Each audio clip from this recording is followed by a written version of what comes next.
Hi, my name is Cody, and I will be explaining to you multi-planar movements. One, we're going to start with the shoulder girdle, the shoulder joint, lumbar spine, your hip, and your knee. So, for the shoulder girdle, you have depression, or elevation, depression, then you have protraction, retraction, and rotation. For elevation and depression happens in the frontal plane and along the anterior posterior axis. Then you have protraction and retraction, which happens in the transverse plane along the longitudinal axis. Then you have rotation, which happens in all three planes and all three axes. Then we have the shoulder joint.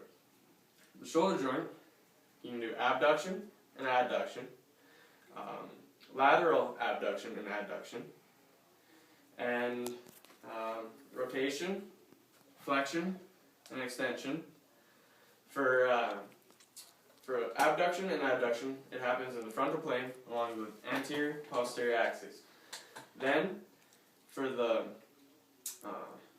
lateral abduction and adduction, then you have happens on the transverse plane with the longitudinal axis. Then, for flexion and extension, happens on the sagittal plane with the medial lateral axis. Then, you have rotation. Rotation, again, happens in all three planes and all three axes. Now, we'll move to the lumbar spine.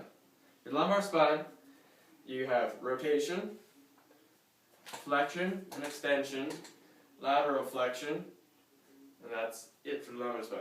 So for rotation, it happens on the transverse plane in a longitudinal axis. Then, for flexion and extension, it happens on the sagittal plane with a medial lateral axis.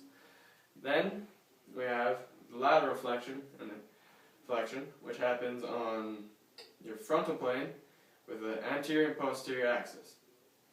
Now for your hip, you have flexion, extension, abduction, adduction, then and rotation. For your hip flexion, you're moving in the sagittal plane with a medial lateral axis.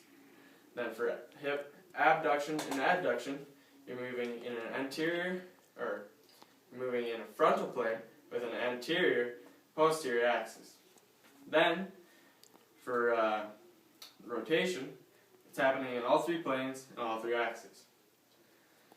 For knee abduction and adduction, you are moving in